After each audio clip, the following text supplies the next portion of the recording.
भारतीय अर्थव्यवस्था क्लास। सावधि जमा। सावधि जमा क्या होता है? सावधि जमा जो निश्चित समयावधि के लिए बैंक में जमा किया जाता है। यह दो प्रकार का होता है। नंबर 1 एफडी यानी फिक्स्ड डिपॉजिट यानी सावधि जमा, और नंबर 2 होता है आरडी यानी रिकरिंग डिपॉजिट यानी आवर्ती जमा। दोनों का ब्याज दर भी एक समान होता है। एफडी में जमा धारक द्वारा एक मुश्त यानी वन टाइम धन जमा किया जाता है, जबकि आरडी में प्रत्येक महीने या तिमाही आधार पर एक निश्चित धनराशि जमा किया जाता है। अब हम देखते हैं डेबिट कार्ड। डेबिट कार्ड बचत खाता या चालू खाता से जुड़ा होता है। इसका प्रयोग खाते में निहित बैलेंस के आधार पर किया जा सकता है। डेबिट कार्ड को प्लास्टिक मनी भी कहा जाता है। उदाहरण master card, visa card, RuPay card इत्यादि। हम देखते हैं रुपे कार्ड। रुपे कार्ड स्वदेशी कार्ड है जिसका निर्माण एनपीसीआई द्वारा किया जा रहा है। अब हम देखते हैं NPCI, national payment corporation of India. National payment corporation of India. भारतीय राष्ट्रीय भुगतान निगम। भारतीय राष्ट्रीय भुगतान निगम। इसकी स्थापना वर्ष 2008 में हुई थी। इसकी स्थापना सरकार और आरबीआई द्वारा मिलकर किया गया है। इसका उद्देश्य अगर देखें तो यह एक गैर लाभकारी संस्था है जिसका उद्देश्य केवल लाभ कमाना नहीं है, जिसकी स्थापना देश में वित्तीय समावेशन को बढ़ावा देने के लिए किया गया है। अब हम देखते हैं एनपीसीआई के मुख्य कार्य। तो इसमें पहला पॉइंट है, यह देश में वित्तीय समावेशन को बढ़ावा देता है। नंबर 2, यह रुपे कार्ड का निर्माण और संचालन करता है। नंबर 3, ये पीटी 2018 में पूछा गया है। नंबर 3 है, यह देश में स्थित सभी एटीएम को आपस में जोड़ता है। नंबर 4, यह ई रूपी वाउचर का निर्माण और संचालन करता है। नंबर 5, यह फास्टैग का निर्माण और संचालन करता है। नंबर 6, यह देश में क्यूआर कोड यानी क्विक रिस्पांस कोड का निर्माण और संचालन करता है। नंबर 7, यह आईएमपीएस, यूपीआई और भीम ऐप का निर्माण और संचालन करता है, जिसका प्रयोग ऑनलाइन धन हस्तांतरण अथवा लेन देन में किया जाता है। अब हम देखते हैं आईएमपीएस। आईएमपीएस का फुल फॉर्म है immediate payment service. Immediate payment service. UPI का फुल फॉर्म है unified payment interface. Unified payment interface. Bhim का फुल फॉर्म है Bharat interface for money. Bharat interface for money. जबकि बैंक और आरबीआई द्वारा धन के ऑनलाइन हस्तांतरण के लिए एनईएफटी और आरटीजीएस का प्रयोग किया जाता है। एनईएफटी का मतलब है national electronic fund transfer. National electronic fund transfer. RTGS का फुल फॉर्म है real time gross settlement. Real time gross settlement. वर्तमान में IMPS, UPI, Bhim app, NEFT, RTGS माध्यम का प्रयोग 24/7 24x7 किया जा सकता है, यानी 24 घंटे 7 दिन किया जा सकता है। 8वां पॉइंट है, एनपीसीआई द्वारा देश में नाच का संचालन किया जाता है। नाच मतलब NACH। नाच का फुल फॉर्म है national automatic clearing house, national automatic clearing house, यह चेक क्लियरिंग में मदद करता है, यह चेक क्लियरिंग में मदद करता है। अब हम देखते हैं GDTL। GDTL की गणना बैंक द्वारा हर 15 दिन में किया जाता है। GDTL बराबर gross demand and time liability, यानी सकल मांग और सावधि जमा, सकल मांग और सावधि देयता, सकल मांग और सावधि देयता, gross demand and time liability, सकल मांग और सावधि देयता। देयता जो होता है ये बैंक के जमा होता है, मांग जो है ये जमा है, वो भी कौन सा जमा, कासा होता है, और सावधि देयता मतलब सावधि कौन सा होता है, FD/RD और प्लस ब्याज। तो GDTL बराबर हो जाएगा कासा प्लस FD/RD प्लस ब्याज, यानी GDTL बराबर current account, saving account plus fixed deposit, recurring deposit plus ब्याज। NDTL की गणना 15 दिन में होती है। NDTL बराबर GDTL माइनस IBL। IBL का मतलब है inter bank liability, inter bank liability यानी अंतः बैंक देयता, अंतः बैंक देयता। IBL में बैंकों द्वारा अन्य बैंकों में रखे गए जमा या डिपॉजिट को शामिल किया जाता है। साथ ही 15 दिन में बैंक से होने वाले धन निकासी को भी शामिल किया जाता है। IBL में बैंकों द्वारा अन्य बैंकों में रखे गए जमा या डिपॉजिट को शामिल किया जाता है। साथ ही 15 दिन में बैंक से होने वाले धन निकासी को भी शामिल किया जाता है। अब हम देखते हैं VRR, variable reserve ratio, variable reserve ratio. तो VRR NDTL होता है। NDTL में 3 चीज़ें होती हैं, CRR जो कि 4.5% है, SLR जो कि 18% है और ICRR जो कि 100% है। NDTL 3 चीज़ें हैं, CRR, SLR और ICRR। अब हम देखते हैं CRR, कैश रिजर्व रेशियो, नगद आरक्षित अनुपात। CRR NDTL का एक निश्चित रिजर्व होता है। CRR NDTL का एक निश्चित रिजर्व होता है जिसे सभी बैंक अनिवार्य रूप से RBI के पास रखते हैं। RBI CRR पर बैंकों को कोई भी ब्याज नहीं देता है। अब हम देखते हैं CRR का निर्धारण।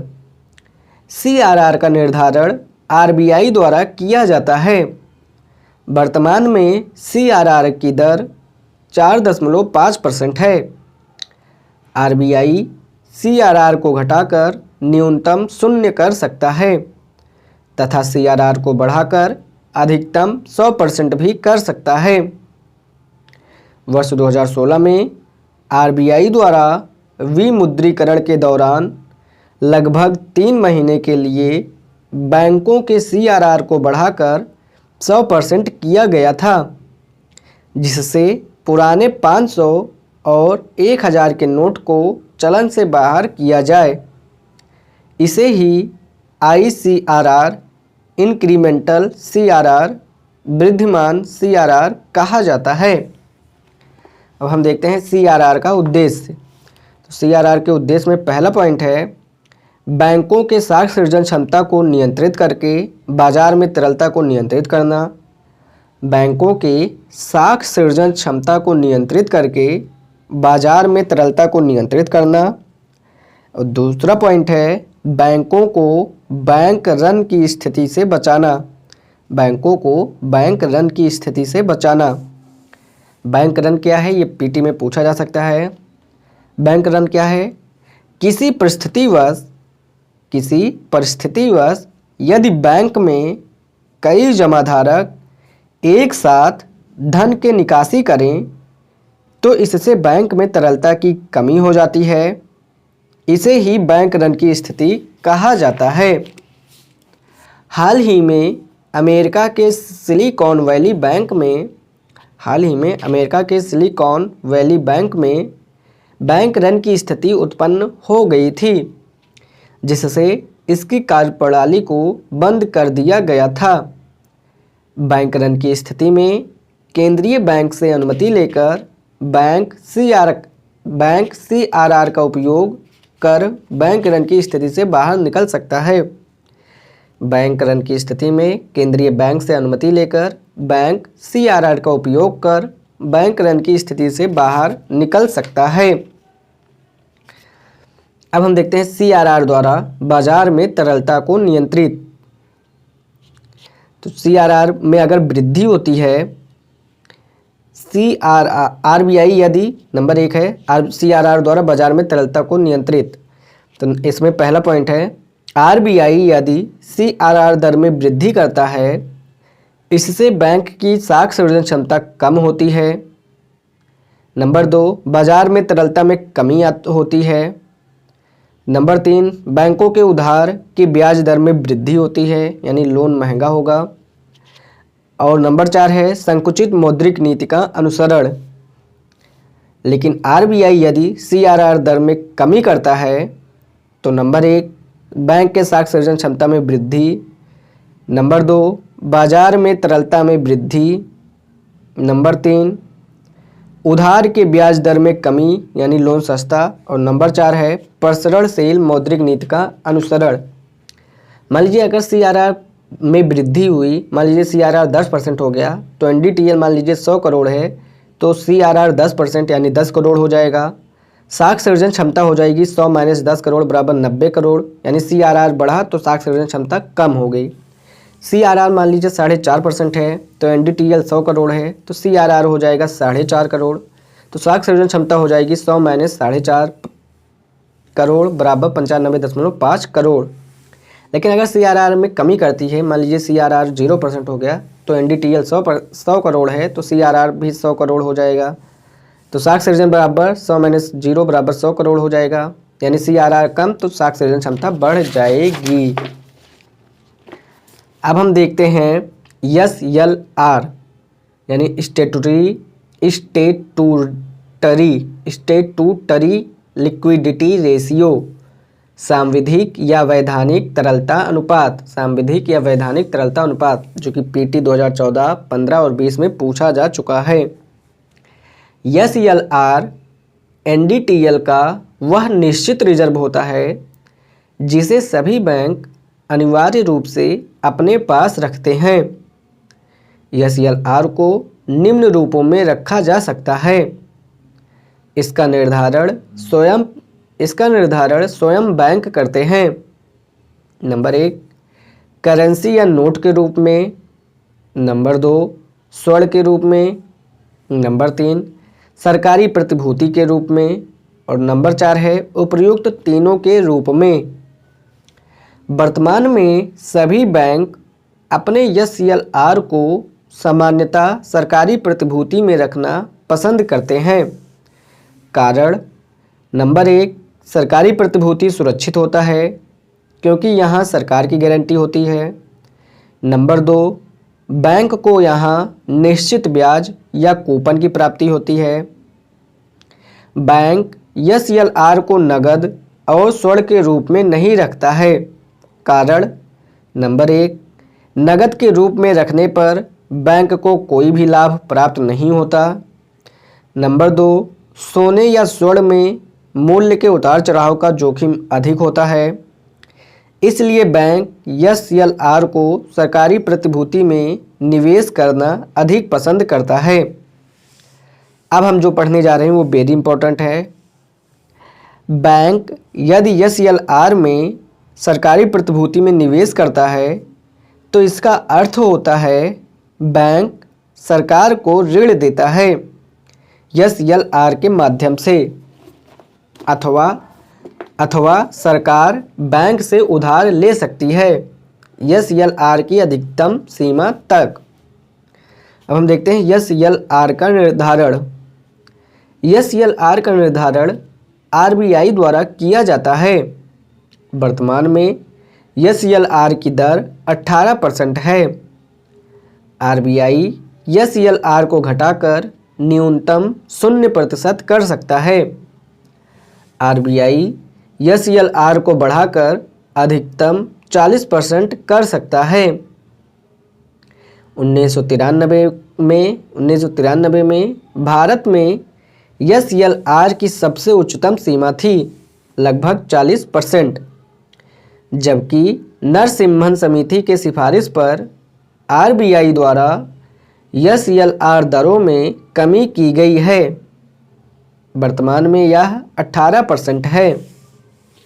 अब हम देखते हैं SLR का उद्देश्य, जो कि PT 2014 में पूछा गया है। SLR का मुख्य उद्देश्य बैंकों के साख सृजन क्षमता को नियंत्रित करके बाजार में तरलता को नियंत्रित करना है। RBI यदि SLR दर में वृद्धि करता है तो नंबर 1, बैंकों के साख सृजन क्षमता में कमी होती है। नंबर 2, बाजार में तरलता में कमी। नंबर 3, उधार के ब्याज दर में वृद्धि यानी लोन महंगा। नंबर 4, संकुचित मौद्रिक नीति का अनुसरण। RBI यदि SLR दर में कमी करता है तो नंबर 1, साख सृजन क्षमता में वृद्धि। नंबर 2, बाजार में तरलता में वृद्धि यानी लोन सस्ता। नंबर 3, उधार की ब्याज दर में कमी। नंबर 4, प्रसरणशील मौद्रिक नीति का अनुसरण। देखें हम, जैसे 100 बेसिस पॉइंट यानी 100 आधार अंक बराबर 1% होता है। 0.25% बराबर 25 बेसिस पॉइंट होता है। 50 बेसिस पॉइंट बराबर 0.50% होता है। तो 4 ± 2% या 4 ± 200 बेसिस पॉइंट बोल सकते हैं। ठीक है, अब हम देखते हैं CRR और SLR में अंतर। नंबर 1 है, CRR में रिजर्व को RBI के पास रखा जाता है, जबकि SLR में रिजर्व बैंक स्वयं रखता है। नंबर 2 है, CRR में RBI बैंक को कोई ब्याज नहीं देता, जबकि SLR में बैंक ब्याज प्राप्त करता है यदि सरकारी प्रतिभूति में निवेश करता है। बैंक में SLR में सरकारी प्रतिभूति में निवेश करता है। बैंक SLR में सरकारी प्रतिभूति में निवेश करता है, अर्थात सरकार को उधार देता है, किंतु यह उधार बैंक के साख सृजन में शामिल नहीं होता है, क्योंकि यह बैंक द्वारा सरकारी प्रतिभूति में निवेश है। इसलिए SLR के बढ़ने पर बैंक की साख सृजन क्षमता घटती ही है। तो इसी के साथ लेक्चर नंबर 39 भारतीय अर्थव्यवस्था पे समाप्त होता है। भारतीय अर्थव्यवस्था क्लास 40। LTRO और TLTRO। LTRO का फुल फॉर्म है लॉन्ग टर्म रेपो ऑपरेशन, दीर्घकालिक रेपो परिचालन। और TLTRO का मतलब है targeted long term repo operation, लक्षित दीर्घकालिक रेपो परिचालन। इसे 2019 में RBI द्वारा शुरू किया गया, जिससे अर्थव्यवस्था में व्याप्त सुस्ती की स्थिति को दूर किया जा सके। अब हम देखते हैं LTRO। LTRO के अंतर्गत RBI बैंकों से दीर्घकालिक प्रतिभूति यानी 1 वर्ष से 3 वर्ष को गिरवी रखकर उन्हें रेपो दर में दीर्घकालिक उधार देता है। LTRO के अंतर्गत RBI बैंकों से दीर्घकालिक प्रतिभूति को गिरवी रखकर उन्हें रेपो दर में दीर्घकालिक उधार देता है। वर्ष 2018-19 में GDP वृद्धि दर में गिरावट होने के कारण भारतीय अर्थव्यवस्था सुस्ती या स्लो डाउन की स्थिति में थी। तरलता में कमी होने के कारण मांग में कमी आई। जिसने उत्पादक वर्ग को हतोत्साहित किया। विशेषकर रियल एस्टेट और ऑटोमोबाइल क्षेत्र प्रभावित हुआ। इससे बेरोजगारी दर में वृद्धि हुई। NSSO के रिपोर्ट के अनुसार वर्ष 2018-19 में भारत में बेरोजगारी दर लगभग 6.4% था, जो पिछले 45 वर्षों में सबसे अधिक था। अतः बाजार में तरलता में वृद्धि करने के लिए और बैंकों की साख सृजन क्षमता को बढ़ाने के लिए RBI द्वारा LTRO का संचालन किया, जहां RBI द्वारा बैंकों को दीर्घकालिक उधार उनके दीर्घकालिक प्रतिभूति के आधार पर रेपो दर में दिया गया। अब हम देखते हैं LTRO का उद्देश्य दीर्घकालिक उधार को सस्ता कर बाजार में तरलता वृद्धि करना, जिससे अर्थव्यवस्था में सुस्ती की स्थिति को दूर किया जा सके। दीर्घकालिक उधार को सस्ता कर बाजार में तरलता में वृद्धि करना, जिससे अर्थव्यवस्था में सुस्ती की स्थिति को दूर किया जा सके। अब हम देखते हैं LTRO का प्रभाव। तो इसमें पहला पॉइंट है दीर्घकालिक उधार सस्ता होगा। नंबर 2, बैंकों के साख सृजन क्षमता में वृद्धि। नंबर 3, बाजार में तरलता में वृद्धि। नंबर 4, सुस्ती या मंदी को नियंत्रित करने का प्रयास समृद्धि दर को बढ़ाकर। RBI द्वारा बैंकों को निजी क्षेत्र में उधार देने के लिए TLTRO को शुरू किया गया, जहां बैंक केवल ऐसे निजी कंपनी को उधार दे सकते हैं जो गिरवी के रूप में बैंक के पास लक्षित प्रतिभूति रख सकते हैं, जैसे कॉर्पोरेट बॉन्ड, डिवेंचर, गैर परिवर्तनीय डिवेंचर यानी NCD, नॉन कन्वर्टेबल डिवेंचर इत्यादि, जिससे बैंकों के उधार को सुरक्षित किया जा सके। अब हम देखते हैं OMO यानी ओपन मार्केट ऑपरेशन, खुला बाजार परिचालन। RBI OMO के माध्यम से सरकारी प्रतिभूति का क्रय और विक्रय करता है ई-कुबेर प्लेटफॉर्म के माध्यम से। जब क्रय करता है सरकारी प्रतिभूति का तो तरलता बढ़ता है, साख सृजन बढ़ती है, समृद्धि दर बढ़ता है और मंदी या सुस्ती को नियंत्रित कर सकते हैं। लेकिन जब RBI विक्रय करता है सरकारी प्रतिभूति का तो तरलता कम होती है, साख सृजन कम होती है, उच्च मुद्रास्फीति को नियंत्रित किया जा सकता है। अब हम देखते हैं OMO और बॉन्ड के यील्ड में संबंध। OMO के माध्यम से RBI सरकारी प्रतिभूति यानी बॉन्ड का क्रय और विक्रय करेगा।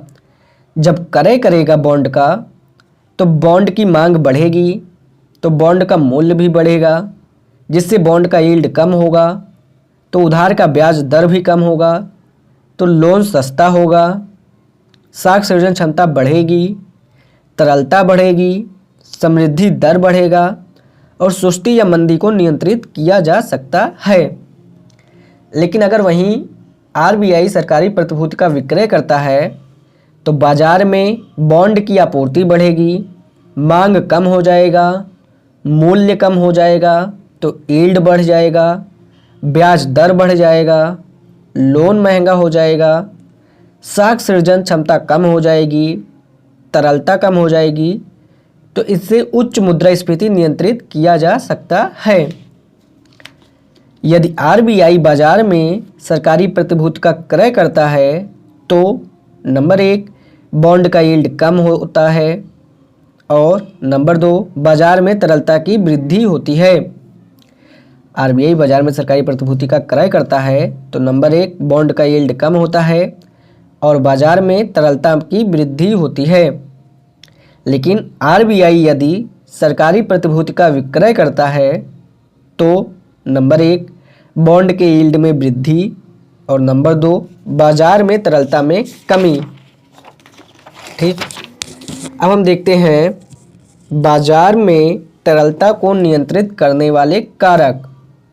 नंबर 1, आरबीआई द्वारा सरकारी प्रतिभूति का क्रय। आरबीआई द्वारा सरकारी प्रतिभूति का क्रय, तो इससे तरलता में वृद्धि होगी। नंबर 2, आरबीआई द्वारा सरकारी प्रतिभूति का विक्रय, तो इससे तरलता में कमी होगी। नंबर 3, जनता द्वारा बैंक में जमा, तो इससे तरलता में कमी होगी। नंबर 4, सरकार द्वारा आरबीआई से उधार, तो इससे तरलता में वृद्धि होगी, यानी सब्सिडी द्वारा वो जाएगा तो तरलता में वृद्धि होगी। नंबर 5, आरबीआई द्वारा 2000 रुपये के नोट को वापस लेने का निर्णय, तो इससे तरलता में कमी होगी। नंबर 6, आरबीआई द्वारा नए नोट छापकर बाजार में जारी करना, तो इससे तरलता में वृद्धि होगी। नंबर 7, आरबीआई द्वारा पुराने नोट के स्थान पर नए नोट को बदलना, तो इससे तरलता स्थिर रहेगी। नंबर 8 है सरकार द्वारा घाटे की वित्त व्यवस्था, तो इससे तरलता में वृद्धि होगी। नंबर 9 है आरबीआई द्वारा बाजार में डॉलर का विक्रय, तो इससे तरलता में कमी होगी। और नंबर 10 है आरबीआई द्वारा बाजार में डॉलर का क्रय, तो इससे तरलता में वृद्धि होगी। ये पूछा गया था पीटी 2012 में कि आरबीआई द्वारा बाजार में डॉलर का क्रय करने से क्या होगा, तो तरलता में वृद्धि होगी। अब हम देखते हैं forex swap. Forex swap, swap का अर्थ अदला बदली होता है। यहाँ डॉलर का रुपए से और रुपए का डॉलर से अदला बदली संबंधित है। आरबीआई द्वारा फॉरेक्स स्वैप को वर्ष 2019 में संचालित किया गया। इसे 3 वर्ष के लिए संचालित किया गया, वर्ष 2019 से वर्ष 2022 तक। वर्ष 2019 में डॉलर को क्रय किया और रुपए को विक्रय किया। इसका अर्थ है आरबीआई बैंकों से डॉलर का क्रय करेगा, बदले में रुपए देगा, इस शर्त पर कि 3 वर्ष पश्चात 2022 में बैंक अपने विक्रय किए गए डॉलर का क्रय करेंगे। वर्ष 2022 में क्या हुआ, इसका अर्थ है आरबीआई बैंक को रुपए के बदले डॉलर का विक्रय करेंगे। आरबीआई बैंक को रुपए के बदले डॉलर का विक्रय करेंगे। नंबर 1 है बैंक आरबीआई से डॉलर का विक्रय यानी 2019 में उस मूल्य पर करेंगे जिसे नीलामी प्रक्रिया से उच्च बोली मूल्य हाई कट ऑफ प्राइस के आधार पर तय किया जाएगा। इसके अंतर्गत आरबीआई 5 बिलियन डॉलर का क्रय करेगा। नंबर 2 है वर्ष 2022 में बैंक जिस मूल्य पर आरबीआई से डॉलर का क्रय करेंगे उस मूल्य का निर्धारण वर्तमान में किया जाएगा, जिसे फॉरवर्ड रेट कहा जाता है। ठीक, इसका प्रभाव क्या है? प्रभाव में पहला पॉइंट है किसका प्रभाव? फॉरेक्स स्वैप का। तो प्रभाव में पहला पॉइंट है बाजार में तरलता में वृद्धि। दूसरा पॉइंट है बैंकों के साख सृजन क्षमता में वृद्धि। तीसरा पॉइंट है लोन का ब्याज दर सस्ता। चौथा पॉइंट है समृद्धि दर में वृद्धि। पांचवा पॉइंट है फॉरेक्स में वृद्धि। छठवां पॉइंट है रुपए के मूल्य में वृद्धि। जब वर्ष 2022 में डॉलर का विक्रय करेगा और रुपया देगा, क्रय करेगा, तो इसका प्रभाव क्या होगा? इसका प्रभाव होगा नंबर 1 बाजार में तरलता में कमी। नंबर 2 साख सृजन क्षमता में कमी। नंबर 3 लोन महंगा। नंबर 4 उच्च मुद्रास्फीति को नियंत्रित। नंबर 5 फॉरेक्स में कमी। और नंबर 6 है रुपए के मूल्य ह्रास में भी। तो इस प्रकार लेक्चर नंबर 40 भारतीय अर्थव्यवस्था का यहीं पर समाप्त होता है। भारतीय अर्थव्यवस्था क्लास 41। अब हम देखते हैं operation twist. Operation twist RBI के खुले बाजार की क्रिया में शामिल है। ऑपरेशन ट्विस्ट को आरबीआई द्वारा वर्ष 2019 में संचालित किया गया। ऑपरेशन ट्विस्ट को 1960 के दशक में फेडरल रिजर्व द्वारा शुरू किया गया था। इसका नाम वहाँ के प्रसिद्ध नर्तक चबी चेकर के ट्विस्ट डांस के आधार पर पड़ा। ऑपरेशन ट्विस्ट के अंतर्गत आरबीआई दीर्घकालिक प्रतिभूति का क्रय करता है, साथ ही उसी मूल्य के अल्पकालिक प्रतिभूति का विक्रय करता है। अब देखते हैं ऑपरेशन ट्विस्ट का उद्देश्य। बाजार में तरलता में वृद्धि करके समृद्धि दर को बढ़ाने का प्रयास। बाजार में तरलता में वृद्धि करके समृद्धि दर को बढ़ाने का प्रयास। अब हम देखते हैं ओपन मार्केट ऑपरेशन और ऑपरेशन ट्विस्ट में अंतर, यानी खुले बाजार की प्रक्रिया और ऑपरेशन ट्विस्ट में अंतर। ओएमओ में आरबीआई आवश्यकतानुसार सरकारी प्रतिभूति का या तो क्रय करता है या विक्रय, जबकि ऑपरेशन ट्विस्ट में आरबीआई दीर्घकालिक प्रतिभूति का क्रय करता है और साथ ही उसी मूल्य के अल्पकालिक प्रतिभूति का विक्रय करता है। ओएमओ का उद्देश्य बाजार में तरलता को नियंत्रित करना है, जबकि ऑपरेशन ट्विस्ट का उद्देश्य बाजार में तरलता में वृद्धि करना है। अब हम देखते हैं ऑपरेशन ट्विस्ट का संचालन और प्रभाव। तो आरबीआई यदि सरकारी प्रतिभूति का क्रय करेगा, मतलब प्रतिभूति का क्रय कर सकता है और विक्रय करेगा। तो अगर क्रय करता है यानी दीर्घकालिक प्रतिभूति का क्रय करता है, मान लीजिए 10,000 करोड़ का क्रय करेगा, तो मांग बढ़ेगी, मांग बढ़ेगा तो मूल्य बढ़ेगा, मूल्य बढ़ेगा तो यील्ड कम हो जाएगा, यील्ड कम होगा तो दीर्घकालिक उधार सस्ता होगा। इससे साख सृजन में बढ़ोतरी होगी और तरलता भी बढ़ेगा। लेकिन अगर प्रतिभूति का विक्रय करेगा, यानी अल्पकालिक प्रतिभूति का विक्रय करेगा 10,000 करोड़ का मान लीजिए, तो आपूर्ति बढ़ेगा, मांग कम होगा, मूल्य कम हो जाएगा, यील्ड बढ़ जाएगा, तो अल्पकालिक उधार महंगा हो जाएगा। अब हम देखते हैं जीएसएपी। जीएसएपी यानी government securities acquisition programme. Government securities acquisition programme, सरकारी प्रतिभूति अधिग्रहण कार्यक्रम। सरकारी प्रतिभूति अधिग्रहण कार्यक्रम। कोरोना महामारी के दौरान सरकार के खर्च में वृद्धि हुई, जिस कारण सरकार को बाजार से अधिक उधार लेना पड़ा। इस कारण बाजार में सरकारी प्रतिभूति के आपूर्ति में वृद्धि हो गई, जिससे बॉन्ड के यील्ड में वृद्धि हो गई।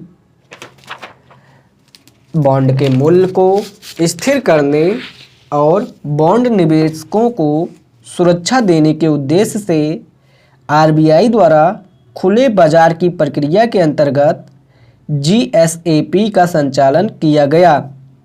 इसकी घोषणा आरबीआई द्वारा पूर्व में ही कर दी जाती है, जहां आरबीआई एक निश्चित तिथि में बाजार से सरकारी प्रतिभूति का क्रय करेगा।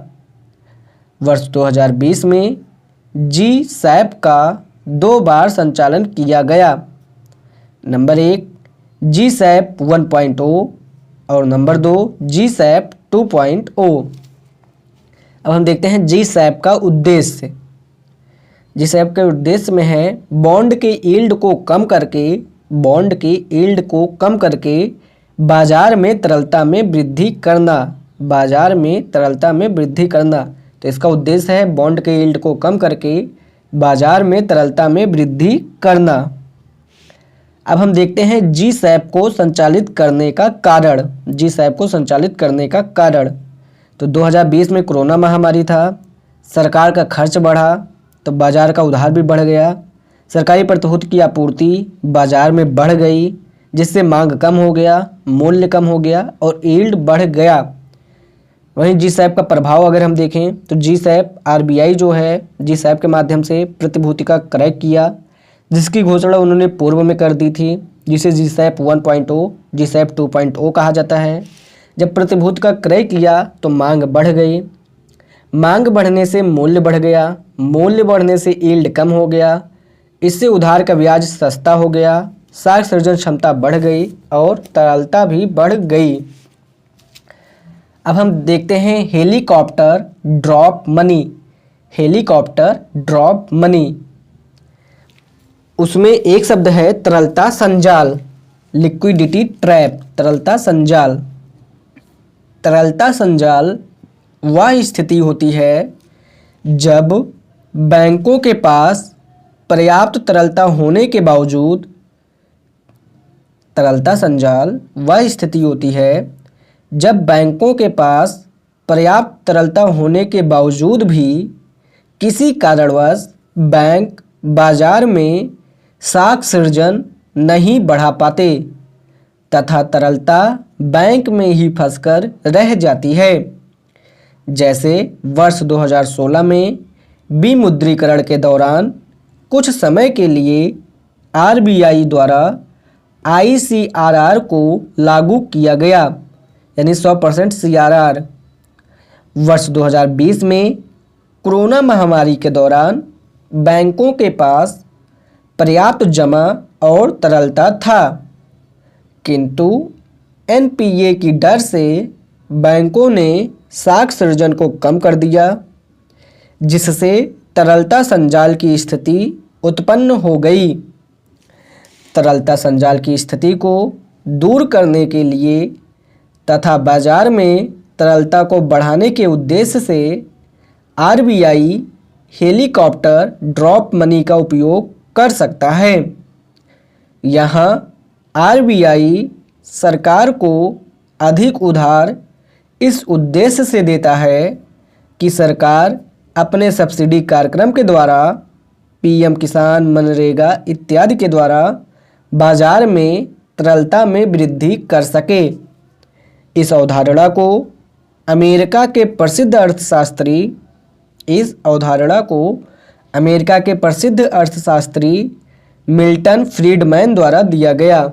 मिल्टन फ्रीडमैन द्वारा दिया गया। अब हम देखते हैं हेलीकॉप्टर ड्रॉप मनी का उद्देश्य।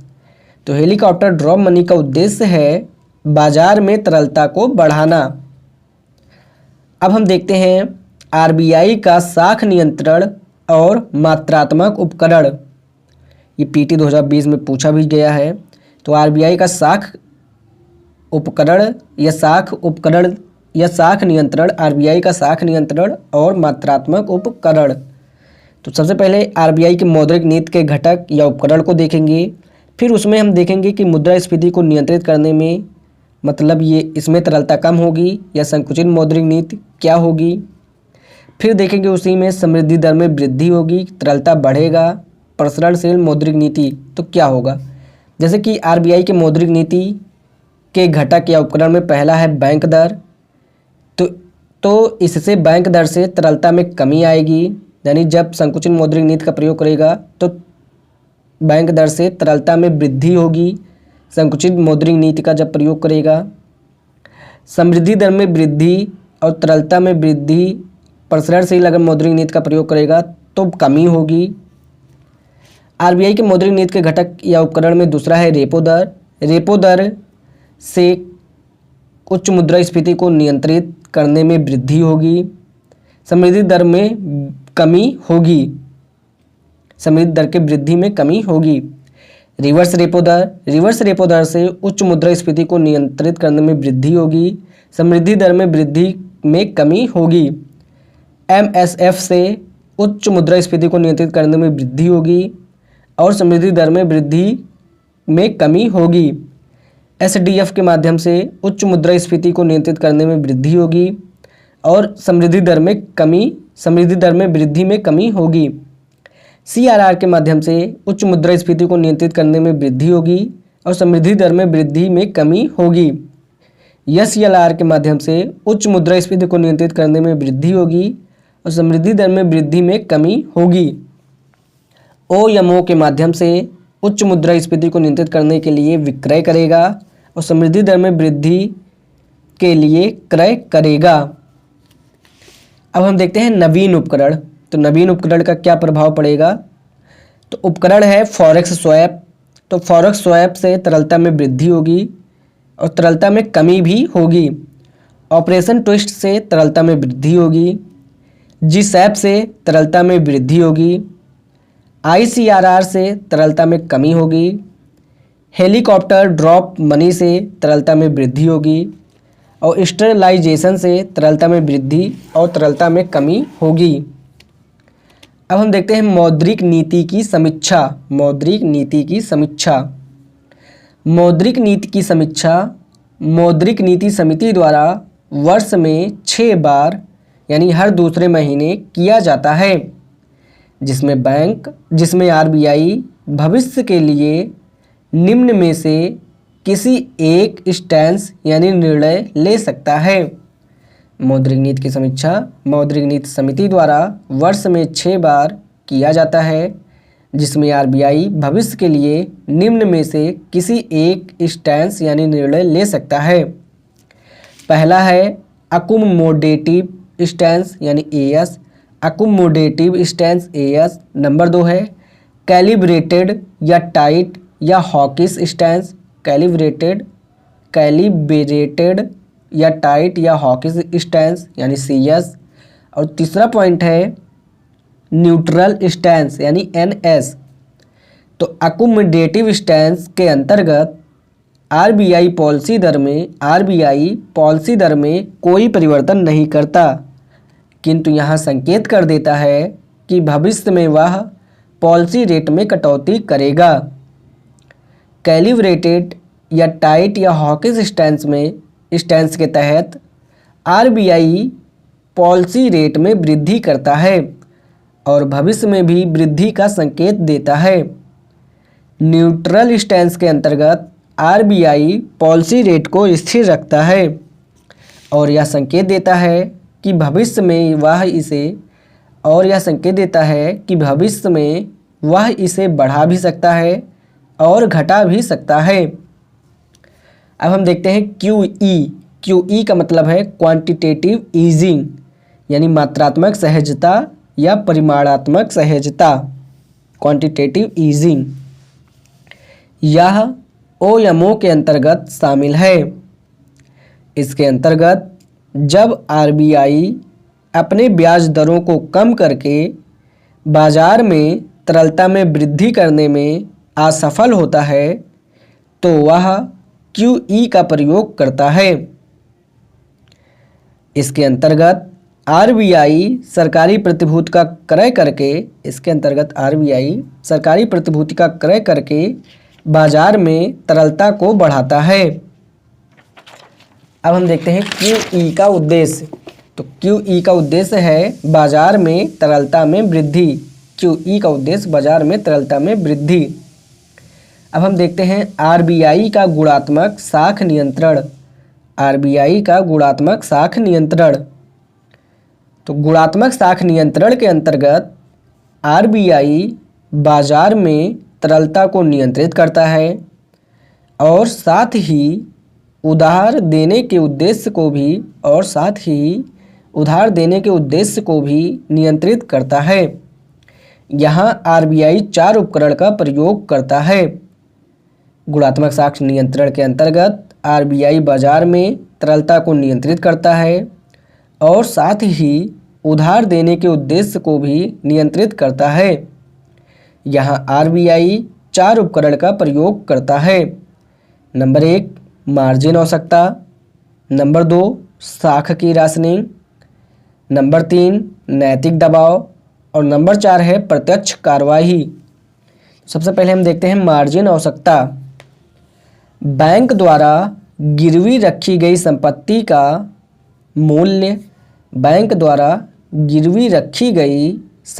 का मूल्य और बैंक द्वारा उस पर दिए गए उधार के अंतर को मार्जिन कहा जाता है। माना कार की कीमत 10 लाख रुपए, बैंक द्वारा लोन 70% यानी 7 लाख रुपया, तो मार्जिन हो जाएगा 10 माइनस 7 लाख बराबर 3 लाख यानी 30%। मार्जिन का निर्धारण आरबीआई करता है।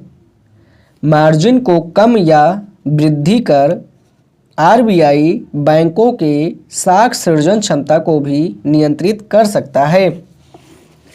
अब हम देखते हैं साख की राशनिंग। आरबीआई उधार देता है बैंक को और बैंक उधार देता है बाजार को।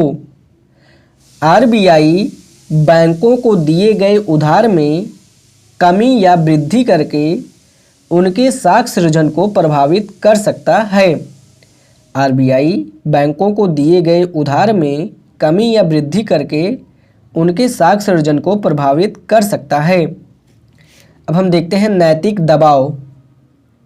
समय समय पर आरबीआई बैंक पदाधिकारियों का सम्मेलन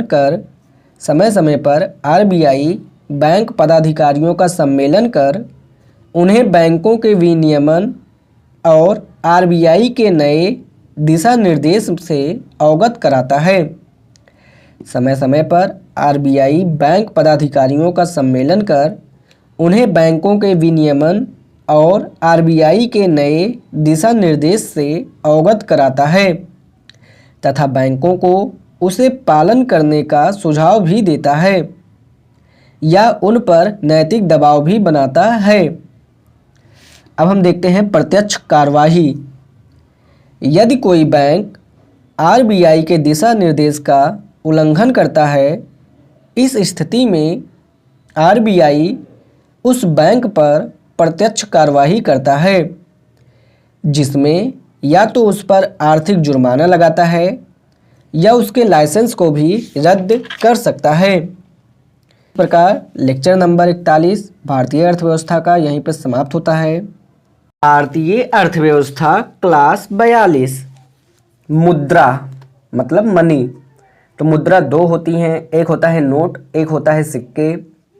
नोट पर गांधी जी सीरीज 1996 से शुरू हुआ। नोट जो है वो आरबीआई द्वारा जारी किया जाता है, 1 रुपये को छोड़कर। आरबीआई द्वारा जारी किया जाता है आरबीआई एक्ट 1934 के धारा 22 द्वारा। ये प्रिंटिंग प्रेस में छापे जाते हैं।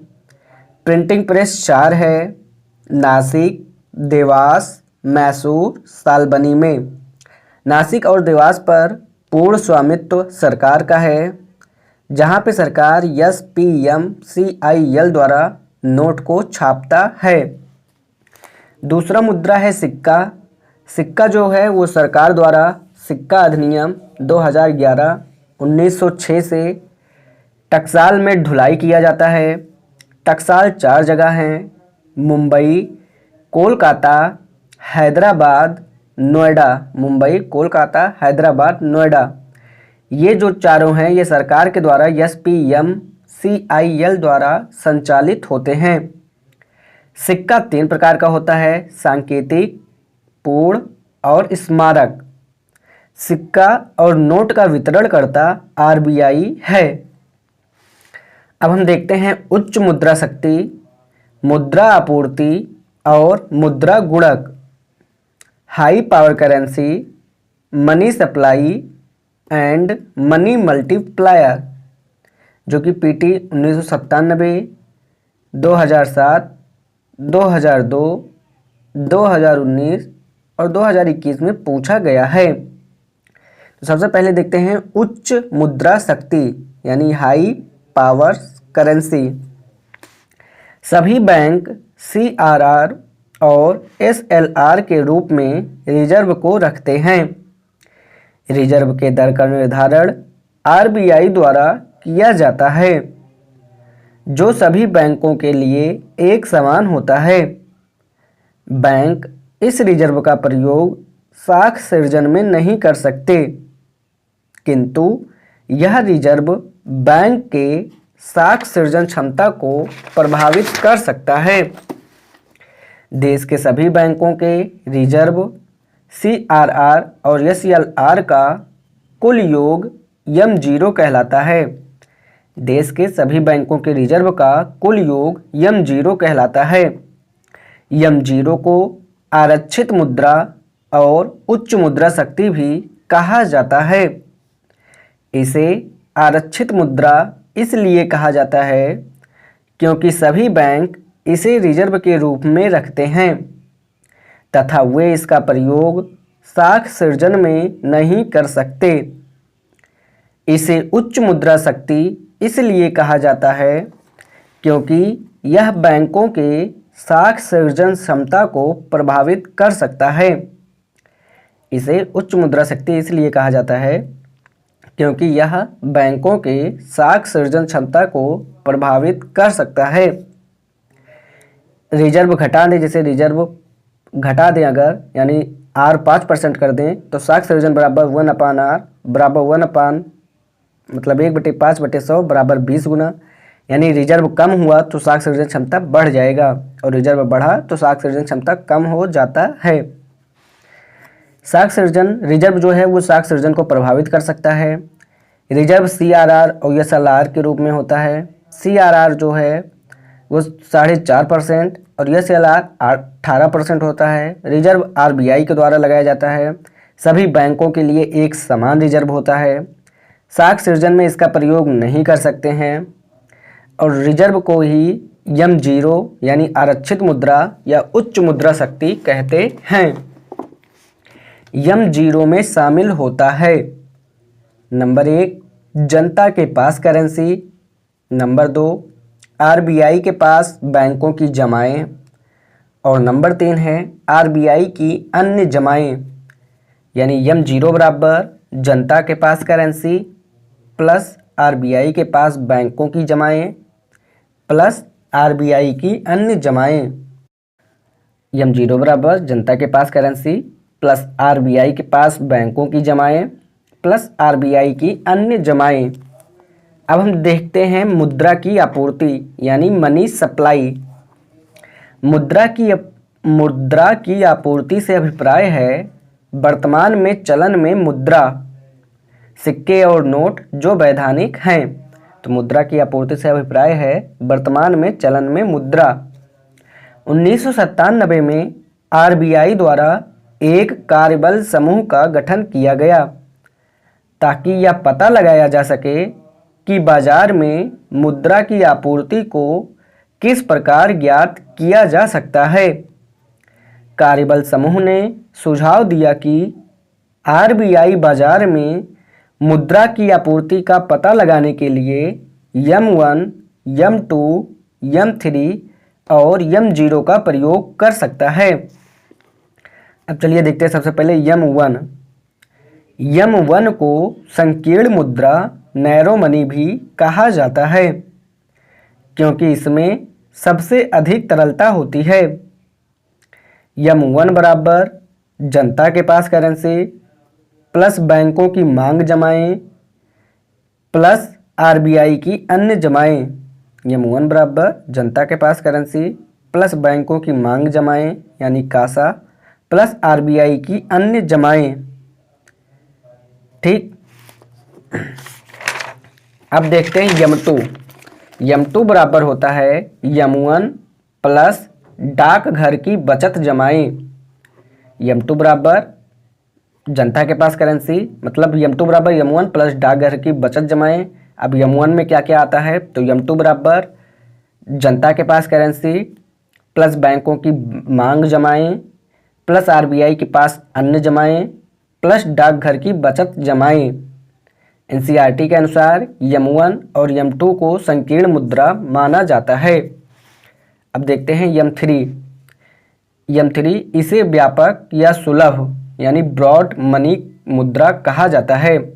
इसे व्यापक या सुलभ मुद्रा कहा जाता है क्योंकि इसमें बैंकों की सभी जमाएं यानी मांग और सावधि जमा को शामिल किया जाता है।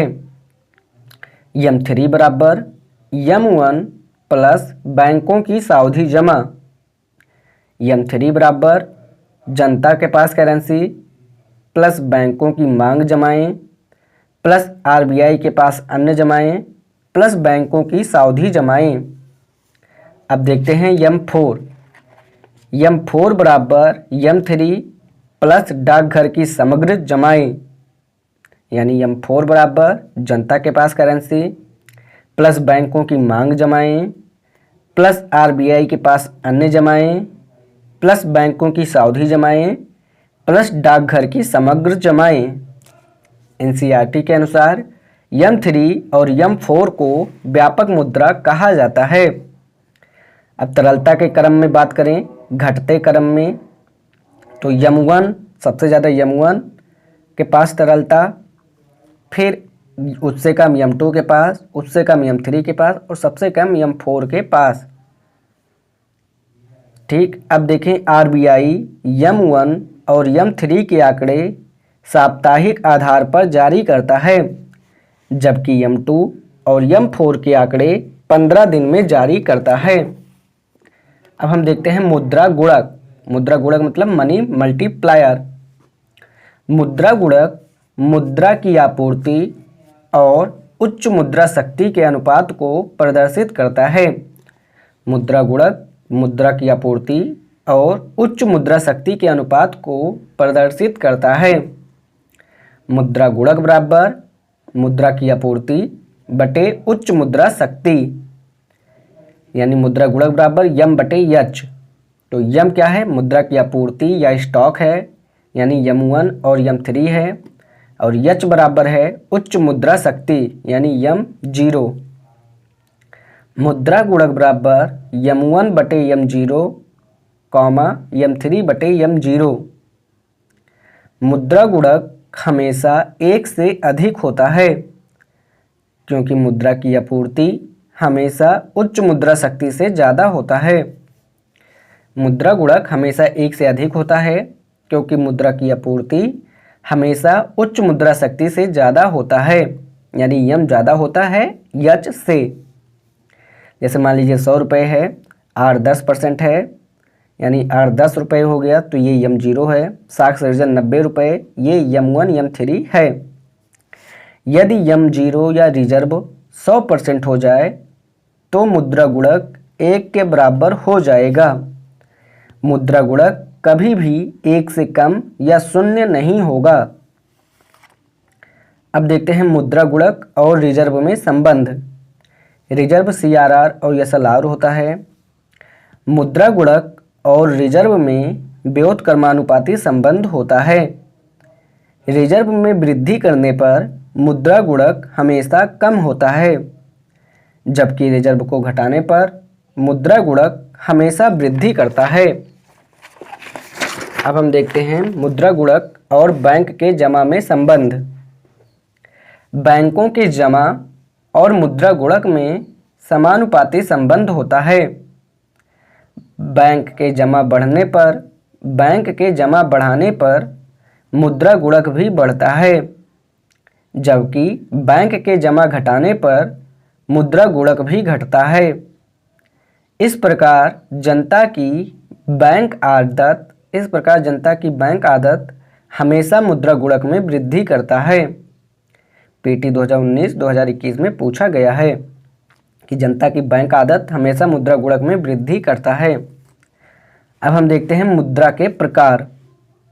तो मुद्रा के प्रकार में पहला प्रकार है दुर्लभ मुद्रा या कड़ी मुद्रा, यानी हार्ड करेंसी। वह मुद्रा जिसकी अंतर्राष्ट्रीय बाजार में मांग अधिक हो, जबकि मांग की तुलना में आपूर्ति कम हो, जिस कारण मुद्रा के मूल्य में वृद्धि हो तथा वह आसानी से किसी भी देश की मुद्रा में परिवर्तित हो सके, उसे दुर्लभ या कड़ी मुद्रा कहा जाता है। जैसे डॉलर, पाउंड, यूरो, येन और रिनमिनवी। ये PT 2015 में पूछा गया था, दुर्लभ मुद्रा या कड़ी मुद्रा। अब हम देखते हैं वैधानिक मुद्रा, यानी लीगल टेंडर मनी। वर्तमान में चलन में सभी नोट और सिक्के वैधानिक मुद्रा माने जाते हैं। वैधानिक मुद्रा इसलिए कहा जाता है क्योंकि इसके चुकाने की अंतिम देयता सरकार की होती है। इसलिए कोई भी ऋणदाता लेनदार या व्यापारी अपने दावों के निपटान के लिए इसे स्वीकार करने के लिए बाध्य होता है। ये भी पीटी 2018 में पूछा गया है। अब हम देखते हैं गर्म मुद्रा या उष्ण मुद्रा यानी हॉट करेंसी या मनी। ये भी इम्पोर्टेंट है। गर्म या उष्ण मुद्रा का अर्थ गर्म या उष्ण मुद्रा का अर्थ मुद्रा के अतिशीघ्र पलायन या प्रवास से है। एफपीआई यानी विदेशी पोर्टफोलियो निवेश को उष्ण मुद्रा निवेश कहा जाता है। एफपीआई को उष्ण मुद्रा निवेश कहा जाता है। एफपीआई का निवेश अल्पकालिक होता है तथा यह देश के शेयर बाजार में ही निवेश होता है। वहाँ अल्पकाल में लाभ कमाकर यह अतिशीघ्र अन्य देशों में पलायन या प्रवास कर सकता है। यह अतिशीघ्र अन्य देशों में पलायन या प्रवास कर जाता है। इसलिए एफपीआई के निवेश को उष्ण मुद्रा निवेश माना जाता है क्योंकि इसमें पलायनवादिता अधिक होती है। अब हम देखते हैं मुलायम मुद्रा यानी सॉफ्ट करेंसी। वह मुद्रा जिसकी अंतर्राष्ट्रीय बाजार में मांग कम हो जबकि मांग की तुलना में आपूर्ति अधिक हो, जो आसानी से अन्य सभी मुद्राओं में परिवर्तित ना हो सके, उसे मुलायम मुद्रा कहा जाता है। जैसे भारत का रुपया मुलायम मुद्रा की श्रेणी में आता है। कारण भारत का रुपया पूर्ण परिवर्तनीय नहीं है। इसका कारण यह है कि रुपया चालू खाते के संदर्भ में पूर्ण परिवर्तनीय है जबकि पूंजी खाते के संदर्भ में आंशिक परिवर्तनीय ही है। भुगतान संतुलन मुख्यतः दो खातों से मिलकर बनता है। नंबर 1 चालू खाता करंट अकाउंट और नंबर 2 पूंजी खाता यानी कैपिटल अकाउंट। चालू खाता मुख्यतः वस्तु और सेवा के आयात और निर्यात से संबंधित होता है जबकि पूंजी खाता विदेशी निवेश, विदेशी ऋण इत्यादि से संबंधित होता है। 1994 में चालू खाता को रुपए के संदर्भ में पूर्ण परिवर्तनीय बना दिया गया, अर्थात किसी भी देश की मुद्रा में रुपए को आसानी से बदला जा सकता है। पूंजी खाते को पूर्ण परिवर्तनीय बनाने के लिए इस तारापोर समिति का गठन किया गया जिनकी सिफारिश पर 1996 में पूंजी खाते को आंशिक परिवर्तनीय बनाया गया। वर्ष 2006 में पुनः इस तारापोर द्वितीय समिति का गठन हुआ। इसके बावजूद वर्तमान में पूंजी खाता आंशिक परिवर्तनीय ही है। इस प्रकार चालू खाता पूर्ण परिवर्तनीय है और पूंजी खाता आंशिक परिवर्तनीय होने के कारण भारत का रुपया पूर्ण परिवर्तनीय नहीं है। इसलिए यह मुलायम मुद्रा की श्रेणी में आता है। वर्तमान में सरकार रुपए के अंतर्राष्ट्रीयकरण पर जोर दे रही है, जैसे विदेशों से उधार लेने में मसाला बॉन्ड का प्रयोग यानी रुपए के मूल्य में, और लेन देन में नोस्ट्रो और ओस्ट्रो खाते का प्रयोग। कोई भी मुद्रा अंतर्राष्ट्रीय मुद्रा तब मानी जाती है जब वैश्विक स्तर पर उसका लेन देन 4% हो। जब वैश्विक स्तर पर उसका लेन देन 4% हो जाए। भारत में रुपए का अभी वैश्विक लेन देन में हिस्सा 1.7% है। तो इसी के साथ भारतीय अर्थव्यवस्था का क्लास 42 यहीं पर समाप्त होता है। भारतीय अर्थव्यवस्था क्लास 43 साख मुद्रा क्रेडिट मनी। इसे बैंक की मुद्रा भी कहा जाता है, जैसे बैंक द्वारा जारी चेक, ड्राफ्ट इत्यादि। बैंक की साख मुद्रा कहलाता है। यह वैधानिक मुद्रा नहीं होता, अतः इसे दावों के निपटान के लिए स्वीकार करने के लिए बाध्य नहीं किया जा सकता। यह व्यक्ति या कंपनी के साख क्षमता के आधार पर स्वीकार किया जाता है। अब हम देखते हैं डिजिटल मुद्रा, जो कि पीटी 2016-2023 में पूछा गया था। वह मुद्रा जो भौतिक रूप से न होकर डिजिटल या ऑनलाइन रूप में हो, उसे डिजिटल मुद्रा कहा जाता है। डिजिटल मुद्रा को आभासी मुद्रा यानी वर्चुअल करेंसी भी कहा जाता है।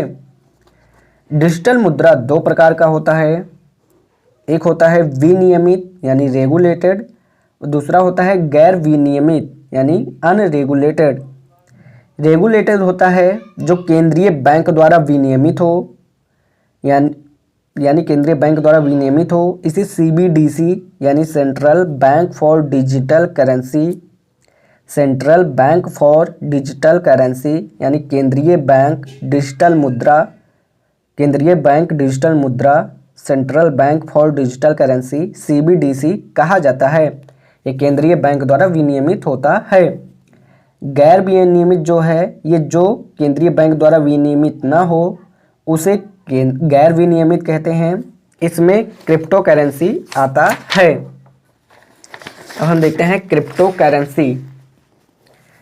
क्रिप्टो करेंसी की शुरुआत वर्ष 2008 में बिटकॉइन के रूप में हुआ, जबकि अन्य प्रकार के क्रिप्टो करेंसी जो वर्तमान में उपलब्ध हैं वे हैं Peercoin, Litecoin, Ethereum, Doge, Petro, Libra इत्यादि। Peercoin, Litecoin, Ethereum, Doge, Petro, Libra इत्यादि। क्रिप्टो करेंसी केंद्रीकृत मुद्रा नहीं होती है, क्योंकि इसे किसी देश के केंद्रीय बैंक द्वारा विनियमित नहीं किया जा सकता, अतः यह विकेंद्रीकृत मुद्रा कहलाता है। क्रिप्टो करेंसी का निर्माण, संचालन, संग्रहण और लेन देन ये सभी ऑनलाइन ही होता है, इसलिए इसे कंप्यूटरीकृत मुद्रा भी कहा जा सकता है। जिस प्रक्रिया से क्रिप्टो करेंसी का निर्माण होता है उसे माइनिंग कहा जाता है। क्रिप्टो करेंसी अत्यंत सुरक्षित मुद्रा माना जाता है। इसे ब्लॉकचेन तकनीक द्वारा सुरक्षित रखा जाता है।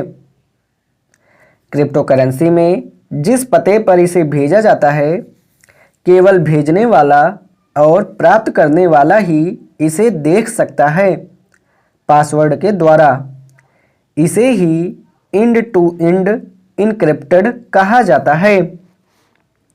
यहाँ क्रिप्टो करेंसी के माध्यम से ऑनलाइन भुगतान बिना किसी पहचान बताए कर सकते हैं। वर्तमान में अल सल्वाडोर और जापान ने इसे वैधानिक दर्जा दिया हुआ है।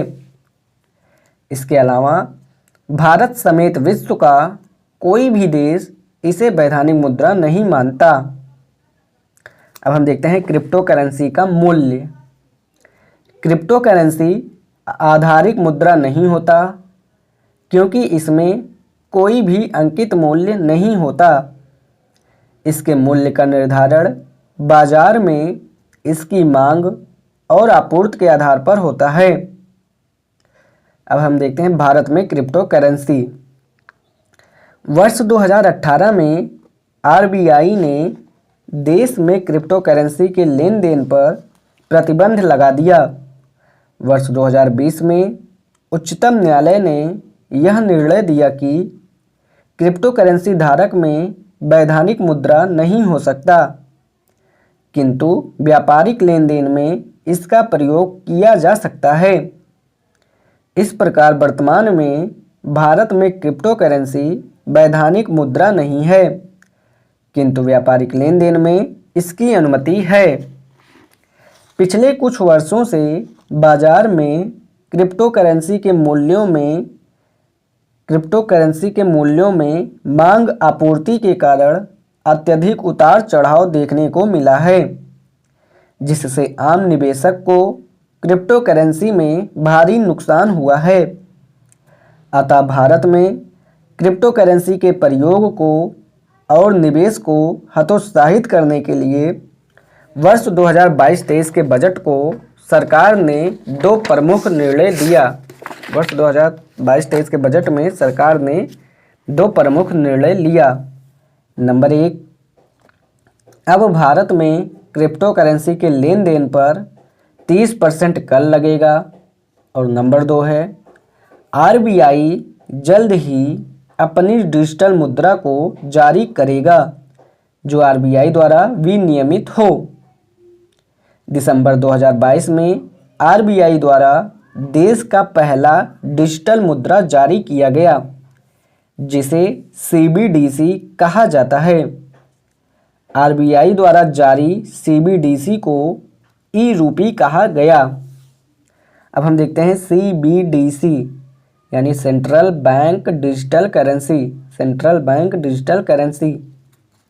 वर्ष 2020 में बहमास विश्व का पहला देश है जिसने सीबीडीसी को लॉन्च किया था। सीबीडीसी क्या है? सीबीडीसी वह डिजिटल मुद्रा है जिसकी कानूनी निविदा यानी लीगल टेंडर होती है और यह आधिकारिक मुद्रा माना जाता है। सीबीडीसी वह डिजिटल मुद्रा है जिसकी कानूनी निविदा होती है और यह आधिकारिक मुद्रा माना जाता है। अब हम देखते हैं डिजिटल मुद्रा। सीबीडीसी डिजिटल रूप में उपलब्ध होता है, किंतु इसे किसी भी अन्य वैध भौतिक मुद्रा जैसे डॉलर, पाउंड, रुपया इत्यादि से परिवर्तित किया जा सकता है अथवा बिना इसे भौतिक रूप से बदले सीधे इसके माध्यम से ऑनलाइन भुगतान किया जा सकता है। देखते हैं कानूनी निविदा। हमने सीबीडीसी की परिभाषा में पढ़ा था, सीबीडीसी वह डिजिटल मुद्रा है जिसकी कानूनी निविदा होती है और यह आधिकारिक मुद्रा माना जाता है। तो हमने डिजिटल मुद्रा देख लिया। अब देखते हैं कानूनी निविदा। इसके भुगतान की अंतिम देयता सरकार की होती है। इसलिए कोई भी लेनदार या ऋणदाता अपने दावों के निपटान में इसे स्वीकार करने के लिए बाध्य होगा। अब हम देखते हैं आधिकारिक मुद्रा। इसके मूल्य को यानी अंकित मूल्य को सरकार द्वारा आधिकारिक रूप से जारी किया जाएगा। सीबीडीसी दो प्रकार का होता है। नंबर 1 सीबीडीसी डब्ल्यू और नंबर 2 सीबीडीसी आर। डब्ल्यू मतलब होलसेल यानी थोक, आर मतलब रिटेल यानी खुदरा। भारत में भी आरबीआई द्वारा दो प्रकार का सीबीडीसी जारी किया गया। नंबर 1 ई रूपी डब्ल्यू और नंबर 2 ई रूपी आर। आम आदमी के उपयोग के लिए ई रूपी आर है, जबकि थोक विक्रेता या किसी विशेष संस्था के लिए ई रूपी डब्ल्यू का प्रयोग किया जाता है। इस प्रकार सीबीडीसी के प्रोग्रामिंग में बदलाव कर इसे किसी विशिष्ट उद्देश्य के लिए उपयोग किया जा सकता है। अब हम देखते हैं सीबीडीसी के लाभ। तो इसके लाभ में पहला पॉइंट है, यह केंद्रीय बैंक के नोट छापने की लागत को कम करेगा और लेन देन के भी लागत को घटा देगा। नंबर 2 है, यह काले धन के संग्रहण को कम कर देगा। नंबर 3 है, यह देश में वित्तीय समावेशन को बढ़ावा देगा, अर्थात अर्थव्यवस्था को डिजिटल अर्थव्यवस्था में रूपांतरित करने में मदद करेगा। नंबर 4 है, यह भौतिक करेंसी के खराब होने कटने या फटने जैसी समस्या को दूर करेगा। नंबर 5 है, यह लेन देन को आसान बना देगा। यह लेन देन को आसान बना देगा। अब हम देखते हैं CBDC की चुनौतियां। तो इसकी चुनौतियों में पहला पॉइंट है, यह साइबर क्राइम के खतरे को बढ़ा देगा। नंबर 2, CBDC से बैंकों की साख सृजन क्षमता प्रभावित हो सकती है, क्योंकि यह संभावना है कि बैंक में जमा नहीं करेंगे। नंबर 3 है, इसके लिए आवश्यक ऑनलाइन आधारभूत संरचना का पर्याप्त अभाव है। और नंबर 4 है, यह वैश्विक तापमान में वृद्धि कर सकता है। अब हम देखें आगे की राह। तो सरकार को CBDC को सफल बनाने के लिए निम्न प्रयास पर जोर देना चाहिए। नंबर 1, प्रत्येक व्यक्ति के आधार पर CBDC के संग्रहण की अधिकतम सीमा तय कर देनी चाहिए। नंबर 2, इसके लिए साइबर क्राइम के विरुद्ध कठोर कानून लाना चाहिए। नंबर 3, इसके लिए मजबूत ऑनलाइन आधारभूत संरचना पर जोर देना चाहिए। अब देखते हैं CBDC और क्रिप्टो करेंसी में अंतर। तो इसमें पहला पॉइंट है, CBDC वैधानिक मुद्रा होता है, जबकि क्रिप्टो करेंसी वैधानिक मुद्रा नहीं होता है। नंबर 2, CBDC आधिकारिक मुद्रा होता है। इसमें अंकित मूल्य होता है, जबकि क्रिप्टो करेंसी आधिकारिक मुद्रा नहीं होता है। नंबर 3 है, CBDC और क्रिप्टो करेंसी दोनों सुरक्षित मुद्रा है, क्योंकि दोनों को ब्लॉकचेन तकनीक द्वारा ब्लॉकचेन तकनीक द्वारा जाएगा, किंतु CBDC के पासवर्ड को रीसेट किया जा सकता है, जबकि क्रिप्टो करेंसी के पासवर्ड को रीसेट नहीं किया जा सकता है। अब हम देखते हैं NFT। NFT का मतलब है नॉन फंजिबल टोकन।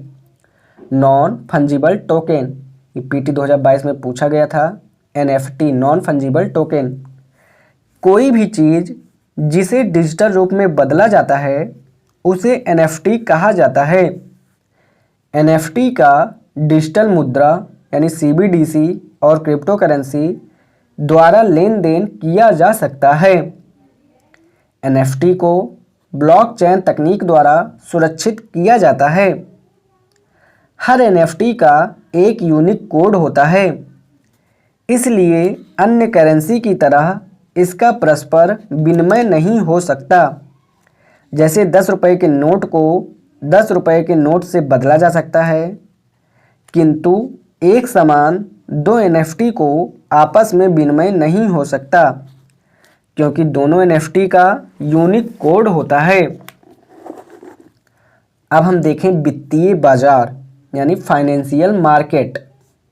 एक नया चैप्टर है वित्तीय बाजार फाइनेंशियल मार्केट, PT 2020-2023 में पूछा गया है। तो वित्तीय बाजार क्या है?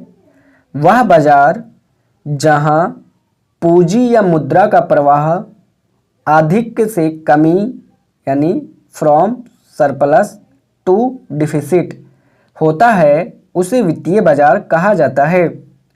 वह बाजार जहां पूंजी या मुद्रा का प्रवाह आधिक्य से कमी होता है उसे वित्तीय बाजार कहा जाता है।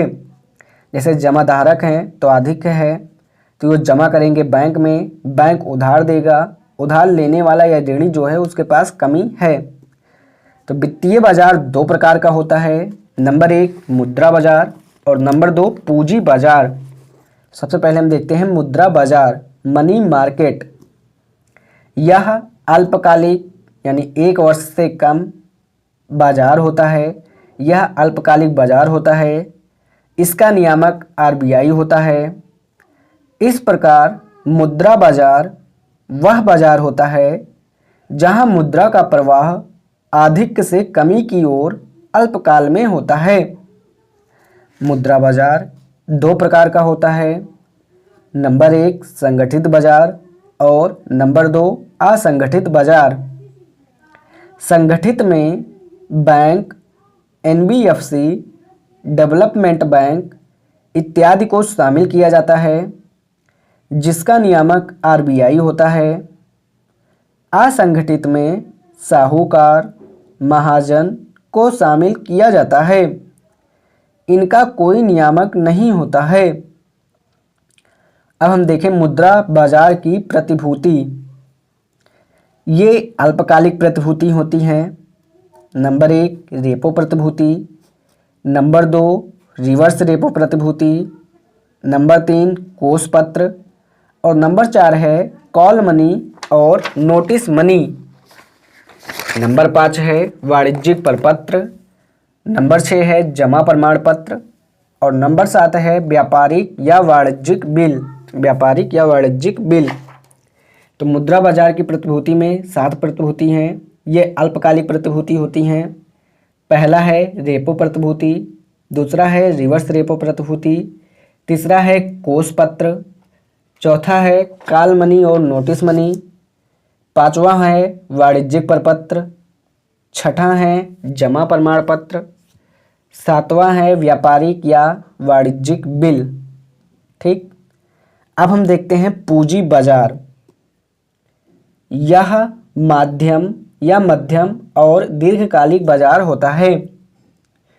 पूंजी बाजार का नियामक सेबी यानी security exchange board of India, security exchange board of India, भारतीय प्रतिभूति विनिमय बोर्ड, भारतीय प्रतिभूति विनिमय बोर्ड होता है। पूंजी बाजार का नियामक सेबी होता है। पूंजी बाजार वह बाजार होता है जहां पूंजी का प्रवाह अधिक से कमी की ओर दीर्घकाल में होता है। अब हम देखें पूंजी बाजार में प्रयोग होने वाली प्रतिभूति। तो पूंजी बाजार में 5 प्रकार की प्रतिभूति प्रयोग में आती हैं। नंबर 1 है शेयर या स्टॉक, दूसरा है बॉन्ड, तीसरा है डिवेंचर, चौथा है म्यूचुअल फंड और पांचवा है ईटीएफ यानी exchange traded fund, exchange traded fund ETF. तो कौन कौन है? शेयर या stock, bond, debenture, mutual fund और ईटीएफ। तो इसी के साथ लेक्चर नंबर 43 भारतीय अर्थव्यवस्था का यहीं पे समाप्त होता है।